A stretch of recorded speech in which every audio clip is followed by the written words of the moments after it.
नमस्कार दर्शकों, बहुत बहुत स्वागत है हमारे इस एपिसोड में। आज हम आपको ले चलते हैं जो दुनिया में जाना गया महाकुंभ की तरफ। वही महाकुंभ एक बार फिर से चर्चा का विषय बना हुआ है और उस चर्चा में क्या कुछ निकाला है बीबीसी ने, वो आपके पैरों तले से जमीन खिसका देगी। क्या है सरकार की मंशा और जिस तरीके से उत्तर प्रदेश प्रयागराज में 37 लोगों की भगदड़ में जान गई थी, उसके पीछे का क्या है राज, क्या है सिस्टम, पूरी एक एक कहानी के माध्यम से, पूरी एक एक जानकारी के माध्यम से आप सब तक पहुंचाऊंगा।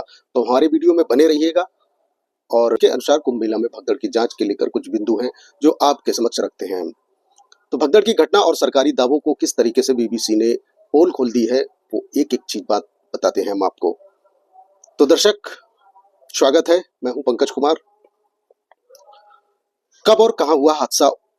तो दिन था, तारीख थी 29 जनवरी 2025 को प्रयागराज में महाकुंभ मेला के दौरान मौनी अमावस्या के दिन संगम तट पर जिस तरीके से भगदड़ मची थी, यह दिन कुंभ की सबसे महत्वपूर्ण स्नान दिवस था, यानी अमृत स्नान माना जा रहा था, जिसमें करीब 10 करोड़ श्रद्धालु शामिल हुए थे।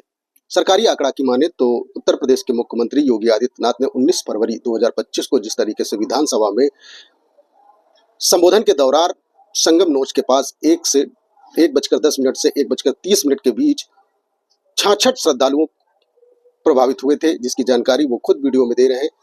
ने बताया कि 37 श्रद्धालुओं की आधिकारिक पुष्टि की गई कि उनकी मृत्यु हुई है। मुआवजा के नाम पर आपको बता दें तो सरकार ने 36 परिवारों को 25 लाख रुपए का डायरेक्ट बेनिफिट ट्रांसफर यानी डीबीटी या चेक के जरिए किया है। वहीं बीबीसी की पड़ताल ने आप सबको चौंका दिया है। बीबीसी की पड़ताल छोटी मोटी पड़ताल नहीं है। भारत के अंदर बीबीसी हिंदी ने 11 राज्यों का भ्रमण करके और 50 से ज्यादा जिलों में जाकर 100 से अधिक परिवारों से संपर्क किया, जिसमें पता चला इन परिवारों ने दावा किया कि उनके परिजनों की मौत कुंभ भगदड़ में हुई है। अरे, इन परिवारों की मौतें कुंभ भगदड़ में हुई है। साक्ष्य के लिए आपको बता दें कि बीबीसी के अनुसार 82 की पुष्टि के लिए ठोस सबूत जुटाए जा चुके हैं बीबीसी के द्वारा। तो एक तरफ 37 लोग मरे ऐसी पुष्टि योगी आदित्यनाथ कर रहे हैं, जो हिंदुत्व का इतना बड़ा चेहरा है, और एक तरफ बीबीसी ने पूरा सिस्टम ही खोज डाला और पता चला कि ये सबसे बड़ी पोल तो सरकार ने छिपाई है। पोस्टमार्टम रिपोर्ट, अस्पताल के मुर्दाघर के रिकॉर्ड और मृत्यु प्रमाण पत्र, घटना के स्थल की तस्वीरें और वीडियो, ये सब कुछ खंगाला है बीबीसी ने। और मृतकों का वर्गीकरण किया तो पता चला 82 यानी 82 मृतकों की मृत्यु हुई है। इनको 3 श्रेणियों में बांटा गया था।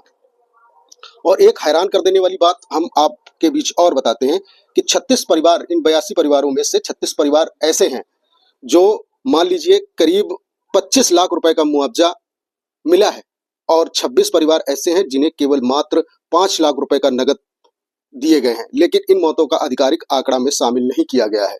तो बहुत बड़ी पोल ये बीबीसी ने खोली है। बीबीसी के पास वीडियो और फोटोज सबूत है जिसमें पुलिसकर्मी इन परिवारों को 500 रुपए के नोटों के बंडल देते दिख रहे हैं। तो आप ये समझिए कि इन 26 परिवार के साथ कितना बड़ा भीतरघात सरकार ने किया है। ये संदेह करने वाली बात नहीं, अब ये उजागर हो चुका है। और आपको बता दें कि ये जो 26 लोगों को 5-5 लाख रुपए दिए गए, ये नगद दिए गए, ये पैसा कहाँ से आया और ये पैसा किसने दिया और इसकी पैसे देने के पीछे की क्या मंशा थी, ये बड़े सवाल उठते हैं सरकार से पूछने के लिए। और आपको बता दें, जहां पर एक तरफ भारत और हो या उत्तर प्रदेश हो, सरकारें जितनी भी हैं, यहाँ पर किसी धर्म, कोई जाति एक विशेष टैक्स नहीं देता है। यहाँ पर हिंदू, मुस्लिम, सिख, ईसाई और बुद्ध, क्रिश्चियन जो भी है, जितने भी लोग हैं, वो हर व्यक्ति भारत को टैक्स पे करता है। तो ये बहुत बड़ी जानकारी थी जो छुपाई गई हम लोगों से। और बता दें 19 परिवार ऐसे हैं जिनके परिवारों की भगदड़ में मृत्यु हुई, लेकिन उन्हें कोई मुआवजा नहीं मिला। इन परिवारों ने पोस्टमार्टम रिकॉर्ड और अन्य दस्तावेज उपलब्ध कराए हैं। और आपकी जानकारी के लिए मैं बता दूं कि नगद मुआवजे का रहस्य, बीबीसी की रिपोर्ट के अनुसार 26 परिवारों को 5 लाख रुपए नगद दिए गए, जिनका कुल मूल्य अभी तक 100 यानी 1.3 करोड़ रुपए है। इस घटना के स्रोत स्पष्ट नहीं है। कई परिवारों ने बताया कि उन्हें दबाव डालकर दस्तावेजों पर हस्ताक्षर करवाए गए। और आपको बता दें कि जिसमें मौत का कारण अचानक बीमारी बताया गया, न कि भगदड़ बताया गया। वहां पर जिस भी व्यक्ति ने साइन कराया है, जो भी कर्मचारियों ने साइन कराया है, पुलिस ने साइन कराया है, जिसने भी साइन कराया है, वो इस तरीके की उस दस्तावेजों में लिखा है जिसने भी विवेचना की है। पुलिस की भूमिका की बात करें तो परिवार ने पुष्टि की है कि उत्तर प्रदेश पुलिस के नगद मुआवजा वितरण में सक्रिय भूमिका निभाई है, बिल्कुल निभाई होगी। प्रशासनिक लापरवाही, कुछ परिवारों ने शिकायत की कि शवों को घंटों तक घटनास्थल पर छोड़ दिया गया था और तत्काल सहायता नहीं मिली। उदाहरण के लिए कुसुम देवी ने बताया, मैं आपको विजुअल और फोटो प्रसारित नहीं कर सकता हूं कॉपीराइट के चलते, लेकिन आपको नाम से जानकारी जरूर दूंगा। मैं कुसुम देवी ने बताया कि उन्हें पति पन्ने लाल साहनी और नगीना देवी के शवों के साथ दोपहर 4 बजे धूप में बैठाए रहे। सुरक्षा व्यवस्था पर सवाल उठाते हुए सरकार ने दावा किया था कि भारी सुरक्षा व्यवस्था की थी, जिसमें सीसीटीवी कैमरे, हजारों कर्मी, पुलिसकर्मी और दर्जनों एम्बुलेंस शामिल थे और कई अस्पताल वहां पर बनाए गए थे। फिर भी भगदड़ को रोकने में नाकामी और आंकड़ों की असंगत की पारदर्शिता सवाल खड़े करती है उत्तर प्रदेश सरकार पर। और आपको बता दें कि प्रत्यक्षदर्शी जो वहां पर मौजूद था, उसने उसमें कुछ कहानी है, मैं आपको बता देता हूं। जैसे ननकन की कहानी है। गोंडा जिले के ननकन की भगदड़ में मृत्यु हुई थी। उन्हें उनके भाई मशहूर ने बताया कि अमृत बरस रहा है की घोषणा के बाद भी बेकाबू हो गई, जिससे ननकन कुचल गए। अच्छा, ऐसा ही प्रचार में हुआ था कि अमृत बरस रहा है, आज जो नहा लेगा वो अमृत पान कर लेगा, इस वजह से भगदड़ मची। ये बिल्कुल सत्य बात है। अर्चना सिंह ने वहीं पर बताया कि अर्चना ने अपनी सहेली मीना पांडे के साथ भगदड़ का मंजर देखा। उन्होंने बताया कि 100 घंटों तक साइट पर पड़े रहे और कोई तत्काल मदद नहीं मिली। वहीं पर आयशा मिश्रा ने भी शिकायत करी थी बीबीसी से। आयशा ने कहा कि जहां भगदड़ हुई वहां पुलिस की मौजूदगी बिल्कुल नहीं थी। बड़ी खबर है ये, बड़ा सवाल भी है। पुलिसकर्मी मेले के अंतिम छोर पर तैनात थे, जबकि बीच में लोग कुचले जा रहे थे। विपक्ष की प्रतिक्रिया, इसी बीच जब यह घटना बीबीसी ने चलाई तब विपक्ष एक्टिव हुआ। विपक्ष में कुछ नेता हैं जिन्होंने क्या कुछ कहा है, उनके बारे में भी आपको बता दें हम। अखिलेश यादव कहते हैं, समाजवादी पार्टी के अध्यक्ष अखिलेश यादव बीबीसी की रिपोर्ट का हवाला देते हुए सरकार पर झूठे आरोप का लांछन लगाया। उन्होंने कहा, सवाल उठाया कि नगद मुआवजे का स्रोत कहां से आया और नगद मुआवजे का स्रोत किस नियम के तहत बांटा गया है।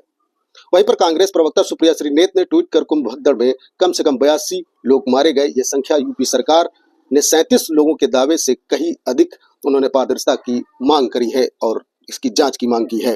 तृणमूल कांग्रेस टीएमसी के बड़ा खुलासा करार देते हुए बीजेपी पर लापरवाही और छवि बचाने के लिए मौतों को छिपाने का आरोप लगाते हुए तंज कसा है।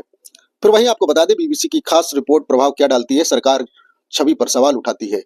बीबीसी इस अंतर्राष्ट्रीय जांच के उत्तर प्रदेश और मुख्यमंत्री योगी आदित्यनाथ की छवि पर गंभीर सवाल उठाते हुए विपक्ष ने इसे प्रशासनिक विफलता और आंकड़ों का हेराफेरी का सबूत बताया है। तो ये घटना वाकई चौंकाने वाली थी, जिसको हम और आप सिर्फ एक हादसा समझकर भूल जाते हैं और कहीं ना कहीं हम और आपको जैसा कुछ गोदी मीडिया के एंकर, गोदी मीडिया के संस्थापक कह देते हैं, वैसा न्यूज चलने लगती है और हम और आप मान लेते हैं।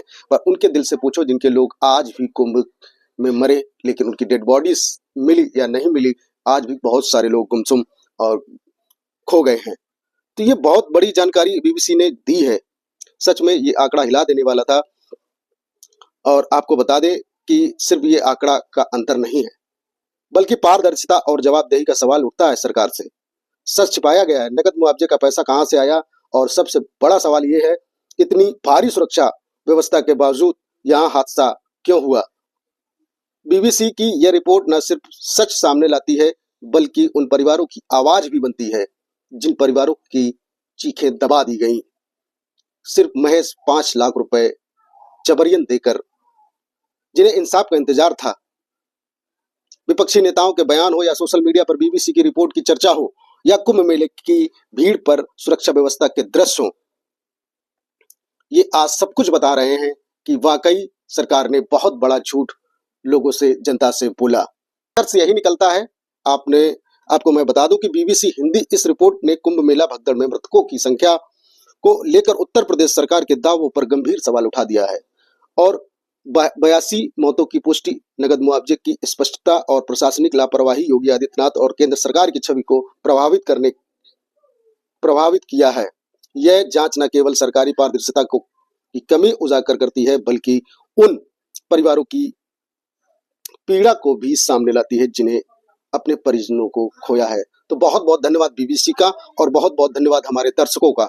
तो दर्शकों, आपने इस वीडियो में देखा और समझा। मैं चाहता तो आपको सारे विजुअल भी दिखा सकता हूँ, पर लेकिन कॉपीराइट की वजह से मैं किसी भी तरीके का इस तरीके का कंटेंट नहीं डाल सकता हूँ। लेकिन मैं ये खबर जो दे रहा हूँ ये बिल्कुल ऑथेंटिक है। ये जो कहानी है, जानकारी है, ये बिल्कुल ऑथेंटिक है। मिलते हैं, इस वीडियो को ज़्यादा से ज़्यादा शेयर करिए। अगर आप हमारे चैनल पर हैं नए हैं तो सब्सक्राइब करिए, और अगर आप हमारे फेसबुक पर हैं तो उसको फॉलो करिए। मिलते हैं अगली इसी तरीके की कहानी और जानकारी के साथ, तब तक के लिए नमस्कार।